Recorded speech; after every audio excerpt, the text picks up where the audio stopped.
चुनावी यात्रा के अंतर्गत आज हम हैं 307 विधानसभा क्षेत्र हरैया के बस्थानवा में। तो आइए यहाँ के लोगों से बात करते हैं और जानने का प्रयास करते हैं कि इस बार यहाँ जो है क्या कुछ विकास भाजपा के कार्यकाल में हुआ है और इस बार यहाँ के लोग मुख्यमंत्री के रूप में और भावी विधायक के रूप में किसे देखना चाहते हैं। हम खड़े हैं संत तुलसीदास इंटर कॉलेज के सामने। ये जो है बस्थानवा का और इस एरिया का सबसे बड़ा शिक्षण संस्थान है, जो कि यहाँ के बच्चों का भविष्य जो है इसी इंटर कॉलेज पर निर्भर करता है। नमस्कार, मैं हूँ अभिषेक और आप देख रहे हैं जनशक्ति टाइम्स। चाचा, क्या लगता है यहाँ के समाजवादी पार्टी से कौन टिकट पा जाए तो बढ़िया मुकाबला, मतलब अच्छा सिलेक्शन हो पाएगा? वो ये हरैया है भैया, काफ़ी दिनों से यहाँ जो है बैकवर्ड का कोई नेता लड़ा नहीं। हम लोग जहाँ जाते हैं मतलब रिश्तेदारी है। तो अब की बार जो है जैसे तालिबान यादव दबौलिया ब्लॉक प्रमुख आए हुए हैं, यहाँ समाजवादी टिकट मांग रहे हैं और उनका बड़ा अच्छा ग्राफ है। अगर वो टिकट पा जाते हैं तो समाजवादी 100% जीत जाएगी चुनाव। इसमें किसी भैया से पूछ लीजिएगा। तालिबान यादव का यहाँ पूरा लहर है पूरे हरैया विधानसभा में। अगर वो टिकट पाते हैं तो लड़ाई बिल्कुल कुछ नहीं है। बाकी जो है अब इसके आगे हम कुछ नहीं कर सकते। तो बीजेपी सरकार ने तो कहा कि हमने बहुत ज़्यादा काम किया है गरीबों के लिए, मजदूरों के लिए, किसानों के लिए। हंसी लगती है भैया, हम लोग को हंसी लगती है। इस बात के लिए हंसी लगती है कि देखिए बीजेपी अगर काम की है तो सिर्फ नफरत की बात की है, नफरत की राजनीति की है।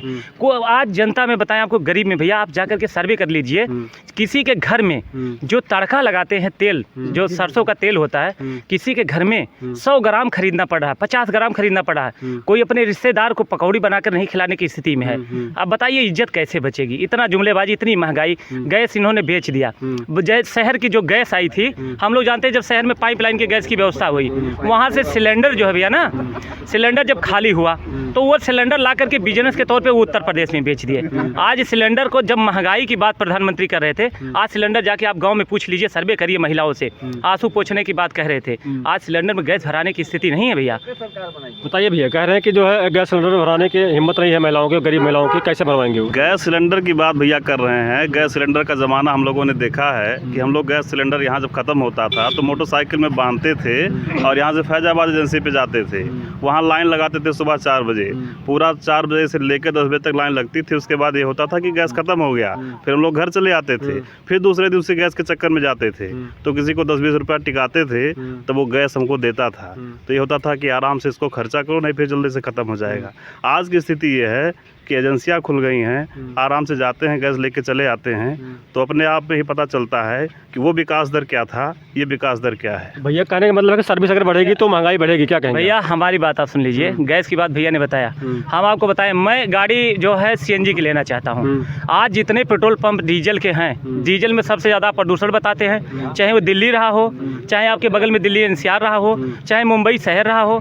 अगर डीजल में इतना बड़ा प्रदूषण है तो सारी लोग वहाँ गाड़ियाँ CNG चलती हैं। अगर हम CNG भरवाना चाहे बस्ती ज़िले में, मैं भरवाना चाहूँ हर पेट्रोल पंप पे, तो आज अगर आवश्यकता सब गाड़ियाँ अगर यहाँ नहीं है CNG की ज़्यादा, तो उस ईंधन की आवश्यकता भी नहीं है। सिलेंडर देखिए, सिलेंडर किनका था? बड़े लोगों का था। सिलेंडर के बारे में जैसे झोपड़ी में रहने वाले, आज 10 साल के पहले आपकी बात उठा लीजिए या 5 साल के पहले बात उठा लीजिए, जो व्यवस्था आज है वो व्यवस्था पहले नहीं थी भाई। देश की आज़ादी से लेकर के जो व्यवस्था अब धीरे धीरे बन रही है वो व्यवस्था पहले नहीं थी। तो बहुत लोग भैया ना आज भी जो है सिलेंडर के बारे में चूल्हा जलाना नहीं सीखे हैं, तो उनको आवश्यकता नहीं थी। बड़े लोगों को आवश्यकता थी भैया। यहाँ अगर वो चीज़ की खपत कम थी तो एजेंसियाँ कम थी। आज जब खपत आपने जुमलेबाजी करके सारे लोगों में पहना दिया। जैसे आपको हम एक उदाहरण दे दें, नहीं भैया हम बोले, नहीं भैया हम बोले भैया आप हमारी बात सुन लीजिए, उसके बाद बताएं। नहीं भैया हमारी बात सुन लीजिए, कैसे हुई? नहीं भैया हमारी बात सुन लीजिए, पहले हमारी बात सुन लीजिए, 1 मिनट हमारी बात सुन लीजिए। जैसे पहले हम मजबूरी में मोबाइल में एक सिम चलाते थे। अभी आपके ही इसी समय में जियो वालों ने, रिलायंस वालों ने कहा कि हम फ्री में आपको हम दे रहे हैं, फ्री में अब सिम चलेगा। उन्होंने अगर हमारी 150 करोड़ की आबादी है तो कहीं ना कहीं उन्होंने 300 करोड़ सिम बेच दिया और फ्री कह के बेच दिया। आज उसकी स्थिति देख लीजिए। वही बिजनेस एकदम परपक्ष, वही बिजनेस सीधा बिजनेस है सिलेंडर बेचने वाला। मैं पूरे गारंटी के साथ कहता हूँ, मुंबई से सिलेंडर जब खाली हुआ, वहाँ पाइपलाइन की व्यवस्था जब हुई, वही सिलेंडर इन्होंने एजेंसी में नहीं रखवा पाए। अगर ये भंगार में बेचते तो कहीं ना कहीं उसकी लागत नहीं मिल पाती।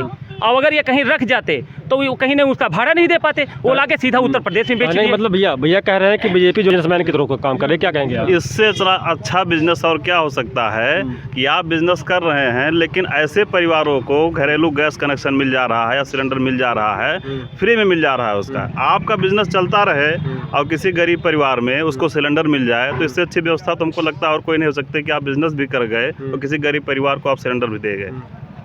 सुरक्षा के मामले कौन सरकार बढ़िया लग रही है आपको सुरक्षा के मामले में? भैया सुरक्षा कौन सी सुरक्षा, ठोकों की राजनीति पूरे प्रदेश में चल रही। ये हम नहीं कह रहे हैं, आपका अभी नौजवान कह रहा। अभी इलाहाबाद वाले मामले में देखें, नौजवान जब नवयुवक देखिए, जिस देश का नवयुवक कमज़ोर हो जाए, नौजवान कमज़ोर है, वो देश कमज़ोर हो जाएगा। अगर आपका शिक्षा कमज़ोर हो जाए, देखिए हम बताएं आपको, इनका जो मुद्दा मेन मुद्दा रहा 5 किलो राशन वाला, मैं कहता हूँ आपसे कि 5 किलो राशन आप मुझे दे दीजिए, क्या मेरी बहन की शादी हो जाएगी 5 किलो में? अरे मैं उसका भाई हूँ, मुझे रोजगार दे दो। हमें नहीं चाहिए आपकी कोई पेंशन, नहीं चाहिए कोई कॉलोनी, आप मुझे रोजगार दे दो। अगर हमको रोजगार जब मिल जाएगा तो उस रोजगार से हम अपने परिवार का पालन पोषण कर लेंगे, हम अपनी सारी व्यवस्था कर लेंगे। आप जुमलेबाजी कैसे काम चलेगा भैया? जैसे कहते हैं घंटी हिलाओ, घंटी हिलाने से अगर गाड़ी चल जाए, घंटी हिलाने से हमें फॉर्च्यूनर मिल जाए, घंटी हिलाने से हमारे बच्चे की शादी हो जाए, घंटी हिलाने से हमारे बच्चे की पढ़ाई हो जाए, हमें क्या जरूरी भैया दौड़ना?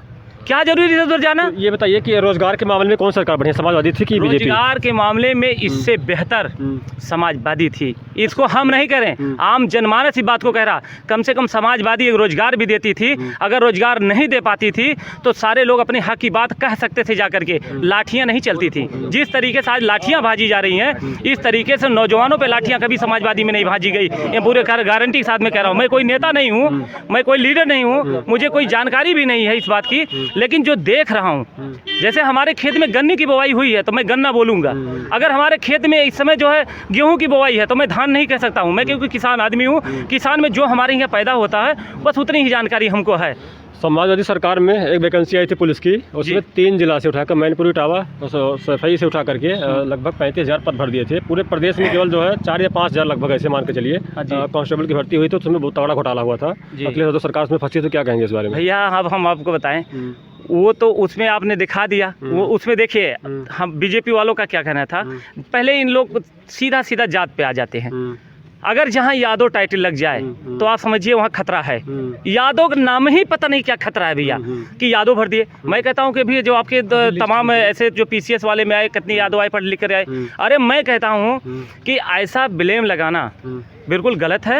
आप भी भर्ती करो, आप भी भर्ती करो, हम आपकी भर्ती की बिल्कुल सवाल नहीं उठाते। भैया 1 मिनट के लिए, ऐसी कौन सी शिक्षा व्यवस्था थी कि इतना बड़ा प्रदेश था, उसमें 2 ही 3-4 जिले के बच्चे थे जो इतना टैलेंटेड निकल के आए और एक ही जाति समुदाय से आए कि और जाति समुदाय के बच्चे नहीं पढ़ पाए। 3 जिले के बच्चे ही पढ़ पाए, बाकी पूरे प्रदेश के बच्चे नहीं पढ़ पाए। साफ साफ जातिवादिता की राजनीति थी। इसको भैया आप मानिए या ना मानिए, जनता अपने आप जानती है। अखिलेश यादव जी की सरकार से भाई ऐसा नहीं कि काम नहीं किया। अखिलेश यादव जी का 2 काम बहुत बेजोड़ हुआ, लगा देना, बहुत काम किसी से ब्लेम लगा देना, वो अलग है। मैं किसी राजनीतिक पार्टी का इस तरीके से पक्षधर नहीं हूँ कि इन्होंने बहुत अच्छा किया, उन्होंने अच्छा किया। जिसने जो अच्छा किया वो किया। अखिलेश यादव जी की सरकार थी, 100 नंबर की योजना जिन्होंने लाई पुलिस विभाग की, बहुत अच्छा काम उन्होंने किया। पहले पुलिस थाने पे जाने पे आम जनता को समस्या थी, लेकिन अब समस्या नहीं है। हम लोग कोई दिक्कत होती है, डायल करते हैं, पुलिस आ जाती है। एम्बुलेंस की व्यवस्था अखिलेश यादव जी ने दी, बहुत अच्छी व्यवस्था दी। जो व्यवस्थाएं उनकी अच्छी थी उसको हम लोग अच्छा ही कहेंगे, थोड़ी है कि सपा ने काम नहीं किया। लेकिन जहां समस्या थी उस समस्या को भी बताएंगे। अब जनता जागरूक है, किसी के बहकावे में आने की उसको ज़रूरत नहीं है। हमको लगता है ऐसा कि अब वो व्यवस्थाएं खत्म हो गई हैं। जातिवादिता की राजनीति अब नहीं चलेगी, विकास की राजनीति चलेगी। जो विकास करेगा वो जनता उसको वोट देगी, वो आगे आएगा। ये जो विकास की बात करेगा वही। देखिए भैया, जनता पूरी मूड बना चुकी है अखिलेश यादव जी के विकास पे, पूरे मूड बना चुकी है। हम लोग जाते हैं, जब कहीं कहीं जाते हैं हम लोग रुकते हैं तो हम लोग पूछते हैं, सारे लोगों से इस बात को पूछते हैं कि भैया जो हवा बह रही है परिवर्तन की, क्या ये सही है कि नहीं है, क्या है? वो हमसे सवाल करते हैं कि आप योगी जी का एक भी कोई योजना आप हमको बता दीजिए, एक भी कोई योजना आप बता दीजिए योगी जी की, तो हम भैया कैसे भाजपा को वोट करते हैं? और भाजपा का देखिए भाजपा को बदलने का एक ही ऑप्शन है, उनको समाजवादी। क्योंकि समाजवादी पूरे प्रदेश में अगर परिवर्तन ला सकती है तो समाजवादी। इसीलिए सारे लोगों ने, नौजवानों ने, किसानों ने और आम आवाम ने, सारे लोगों ने इस चीज़ को कहा है कि समाजवादी को सरकार लाना है। ये अगर हमारे विश्वास नहीं होता है तो कहीं भी आप निकल कर गाँव में देख लीजिए कि यहाँ टिकट कौन पा रहा है समाजवादी से? टिकट से यहाँ तो 100% तालिबान यादव ही पाएंगे। तो ये बताइए, जैसे जो जातीय आंकड़ा कहता है यहाँ जातीय आंकड़ा में मान लीजिए ब्राह्मण बाहुल्य क्षेत्र है, उसके अंदर राजपूत का वोट बहुत महत्व रहता है। जी जी जी। तो कैसे जीत पाएंगे? मतलब मान लीजिए अगर जी भैया, देखिए भैया हम आपको बताएं, हम समाजवादी कभी जात पात की राजनीति नहीं करती, हम आंकड़ा लेकर के काम नहीं करते, क्योंकि ब्राह्मण भी हमारा सबसे पहले पूजनीय था और ब्राह्मण को आज भी हम सम्मान देते हैं। ये हम नहीं देते, ये जो है हम, जैसे हम लोग जो है जिस परिवार से बिलोंग करते हैं भैया, हमारा परिवार शुरू से उनको देता है। राजनीति वाले क्या है क्या नहीं हम नहीं जानते। हम कि देखिए ब्राह्मण हमारे नज़र में तब पहले भी पूजनीय था, आज भी पूजनीय है। और हम कभी भी नहीं चाहते थे, ये हम लोग कहीं बैठते हैं तो हम कभी भी जात नहीं पूछते कि भैया आप ठाकुर हो, कि आप ब्राह्मण हो, कि आप मौर्य हो, कि आप चौधरी हो, कि आप यादव हो, कि आप कौन से हो, ऐसा नहीं पूछते भैया। हम सोचते हैं कि ये चीज़ ख़त्म हो जाए। सबके मन में जो है एक जो होता है, भारत को मजबूत करने के लिए, अगर भारत मजबूत करना है तो एक होना जरूरी है। तो हम भारत को मजबूत के लिए सोचते हैं भैया, एक होना सोचते हैं। हम जात पात की भावना एकदम खत्म करना चाहते हैं। बताइए भैया। नहीं, जाति पात की जो भावना की बात है भैया की, वो तो सरकारों ने काम किया है। 5.25 साल रही है, पूर्ण बहुमत की सरकार रही है, हम लोगों ने देखा है। और जहाँ तक बेरोजगारी की बात है, या आप ये कह रहे हैं कि जो है सुरक्षा की बात अभी आपने की थी, या भैया ने कहा कि हम मुद्दे की बात करते हैं कि योगी जी का कोई मुद्दा बताइए जो विकास कार्य में उन्होंने अच्छा काम किया हो। तो मैं अपनी बात करता हूँ, सारे लोगों की बात छो। मैं किसान हूँ, जब से योगी जी की सरकार आई, मैं क्रय केंद्र पे धान गेहूँ बेचता हूँ। मेरे लिए सबसे प्लस पॉइंट है। मैं 12 रुपये में गेहूँ अपना बेचता था, आज मैं 19 रुपये समथिंग में धान बेचता हूँ, गेहूँ बेचता हूँ। सबसे बड़ा लाभ मेरा ये है, यूरिया का संकट मेरा ख़त्म है। मेरा सिलेंडर ख़त्म हो जाए तो उसका संकट ख़त्म है। जो मूलभूत आवश्यकताएं हमारी हैं, उसकी समस्या अगर ख़त्म हो तो लगता है ऐसा है सरकार अच्छा काम कर रही है। ये बताइए कि मतलब गन्ना का पेमेंट कितने दिन में हो रहा है यहाँ पे? आपकी बार गन्ना का पेमेंट बढ़ा है और 341 का पेमेंट हम लोगों को यहाँ से कितने दिन में आ जाता है वो? बहुत जल्दी आ रहा है, लगभग 10 दिन के अंतराल पे पेमेंट आ रहा है। बताइए, सपा सरकार वो कह रही है कि हम 15 दिन में देंगे, 10 दिन में पैसा आ रहा है। भैया हम भैया ने कहा, हम उनकी समर्थन करते हैं अगर उनकी सोच में ऐसा है, लेकिन मैं पूरे गारंटी के साथ में कहता हूँ ऐसा नहीं है। ऐसा नहीं है, किसान बहुत परेशान है। हम लोग भी थोड़ा थोड़ा गन्ना बेचें, आप पता कर लीजिए, और नहीं तो हम आपको दिखा दें जो हमको मिलता है, रिसीव मिलता है, वो हम दिखा दें। ऐसा कुछ नहीं भैया। अब चुनाव करीब में है, देखिए उत्तर प्रदेश का सबसे बड़ा चुनाव करीब में, तो कहीं ना कहीं जैसे इन लोगों ने अभी जल्दी में देखिए तमाम छिछली इधर हुआ, नमक में इन लोगों ने बड़ा गड़बड़ी किया।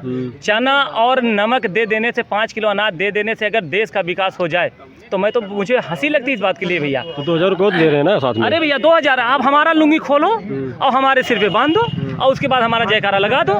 हमारा भाई, हम लोग जब गरीब आदमी, सुनिए भैया, ये सर्वे के मुताबिक मैं बता रहा हूँ, मेरा गरीब भाई कमाने दिल्ली कौन जाता है? गरीब जाता है। मुंबई कौन जाएगा? गरीब जाएगा, क्योंकि उनके पास खेती है नहीं और उनके पास कोई रोजगार भी नहीं है भैया, पैसा भी नहीं है। मेन चीज़ है, आप किराया देख लीजिए, ट्रेन का किराया देख लीजिए, बस का किराया आप देख लीजिए, सारी कंपनी फैक्ट्री बंद रही है उसके मामले में आप देख लीजिए। यार भैया हम आपको बता रहे हैं, वही हाल है कि मेरा लुंगी खोलो और मेरे सिर पे खूब बढ़िया सुनहरा पगड़ी बांधो। मान लीजिए समाजवादी ने बढ़िया काम किया था तो हार फिर क्यों गई वो? देखिए भैया हम बताएं आपको, ये परिवर्तन जो है प्रकृति का एक नेम है। जनता परिवर्तन चाहती है, इस बात को हम कहते हैं, वो देखना चाहती। 15 साल ये बाहर रहे, जैसे 15 साल ये बाहर, मैं किसी पॉलिटिकल से नहीं भैया, इस बात को मैं खंडन करता हूँ बार बार। 15 साल बाहर रहे, बड़ी बात आई, जैसे बड़ा लुभावना। गरीब, देखिए गरीब हमेशा जो है, आप जैसे आप कह दीजिए कि हमारे फैक्ट्री में आप आइए, हम आपको इतना तनख्वाह देंगे, फिर आप कहिए कि हम आपके दिहाड़ी के हिसाब से देंगे, वो आपके ऊपर है, आप मालिक हो दे। इन्होंने 15 लाख का इतना बड़ा झांसा दिया भैया, इतना बड़ा झांसा दिया, हमको भी लगा कि विदेश का काला धन आएगा, और विदेश का जब काला धन आएगा हम लोग को मिलेगा, जब हम लोग को इतना पैसा मिल जाएगा तो कम से कम हम रोजगार कर लेंगे। इसलिए हम वोट दे दिए। अरे भैया हम लोग जुमलेबाजी में आ गए। उन्होंने कहा चप्पल वाला जहाज में बैठेगा, तो हम लोग सोचे कि भाई ये लोग गाड़ी चल रहे हैं तो हम लोग जहाज में बैठेंगे। अब जहाज क्या भैया, चप्पल तो दिल्ली में छूट गया। अरे भैया बड़ी हालत खराब थी, दिल्ली में छूट गया। नरैना लोहा मंडी से हम चले, कसम से बता रहा हूँ, दिल्ली में तो कितने लोगों को हमने देखा, हम अपना पानी नहीं पिए, बच्चों को पानी पिलाए। जो बच्चे रोड पे ऐसे चल रहे थे, कोई देखे होंगे आप, तमाम टीवी पे चला रहे थे, देखे होंगे किस तरीके। कोरोना का हाल आप बताइए, देखिए हम मानते हैं कोरोना है, मैं भी मानता हूँ, इस बात को नहीं करता हूँ कि जब आप पूरा विश्व माना, मैं भी मान रहा हूँ। लेकिन भैया कोरोना के हाल में आप देखिए अभी इन लोगों ने इतना बड़ा हौफा उड़ा दिया कि आप लकड़ी को छुओगे तो कोरोना, फला चीज़ को आप छुओगे को कोरोना ला छुओ तो आपको भी हो जाएगा।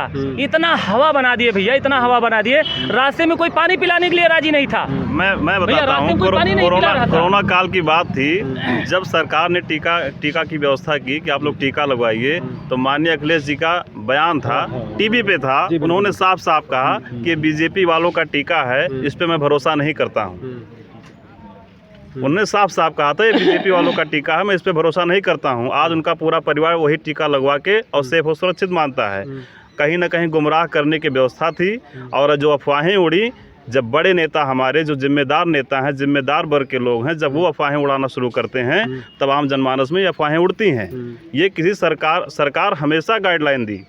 आप फ़ोन करते थे, ट्रिंग ट्रिंग की घंटी बजने के सिवाय उस पर गाइडलाइन आती थी कि कैसे आप अपने आप को कोरोना काल में सुरक्षित करें। उसके बाद सरकारों ने पूरी व्यवस्था की, बीजेपी ने पूरी व्यवस्था की, गाँव में किस तरीके से वहाँ पर राशन पहुँचाया जाए, कैसे क्या किया जाए, पैकेट में खाना तक का गया। ये भी सत्य है कि आम जनता परेशान हुई, लेकिन वो महामारी का समय था। विकसित देश जब परेशान थे तो भारतवर्ष जैसा देश जहाँ करोड़ों अरबों की जहाँ की आबादी हो, उसके बाद मुझे लगता है अगर अमेरिका जैसे देशों से अगर अपनी तुलना की जाए तो संख्या वहाँ ज़्यादा थी मरने की। अगर आबादी के हिसाब से आप देखेंगे तो वहाँ की संख्या ज़्यादा थी मरने की यहाँ की अपेक्षा। तो व्यवस्थाओं में कमी नहीं थी, वो महामारी का समय था। और मैं तो धन्यवाद देता हूँ ऐसी सरकार को कि गांव-गांव कैंपेन करके डोर टू डोर उन्होंने टीकाकरण करवाया। इससे अच्छी बात हम लोगों के लिए कुछ नहीं हो सकती। वो भी फ्री ऑफ कॉस्ट, एक पैसा किसी का नहीं लगा। थोड़ा सा गुमराह की व्यवस्था थी, जिम्मेदार लोगों ने गुमराह किया, लेकिन आम जनमानस अब धीरे धीरे बात को समझ पाया। सबने अपना टीकाकरण करवाया, डबल डोज लगभग लोगों का पूरा है, उससे आज हम लोगों को शांति है। तो गुमराह करने की व्यवस्था आम जनमानस में कोई जिम्मेदार व्यक्ति ही करता है। सपा की सरकार जी भैया, समाजवादी क्या लगता है? अच्छा, सपा भैया, सपा भैया, समाजवादी पार्टी क्या आएगी? भाजपा की विधायक सिंह को बना देंगे इस बार। अब विधायक की बात नहीं है, विधायक तो बनेंगे नहीं बनेंगे, सरकार भाजपा की रहेगी। हाँ बनेंगे। ये क्या लगता है? बीजेपी।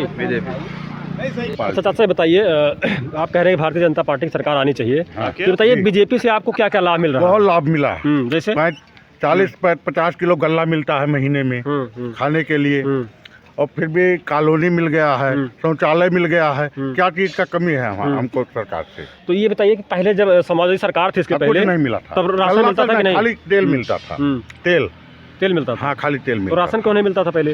वो गरीबी रेखा के ऊंचा वाला कार्ड बनाए थे, हम छोटे कास्ट के हैं। हाँ, अब की हमारा प्रधान ने लाल कार्ड बनाया जी। तो है बीपीएल वालों को ही तो क्या लगता है, मतलब सरकार आ जाएगी इस बार? हाँ सरकार आएगी। चाचा क्या लागत आपके? नहीं भैया, सरकारी होगी कि नहीं है। तो चाचा तो कह रहे हैं जो है राशन फ्री मिलता है, उसके बाद में फिर वो सब मूर्ख हैं भैया।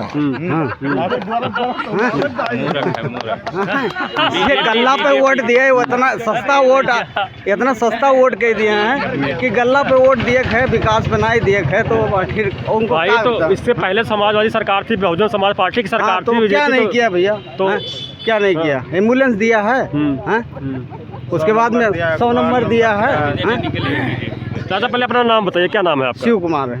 शिव कुमार। हाँ। तो सरकार समाजवादी का आएगी इस बार? हाँ समाजवादी। क्या लगता है आपको? समाजवादी।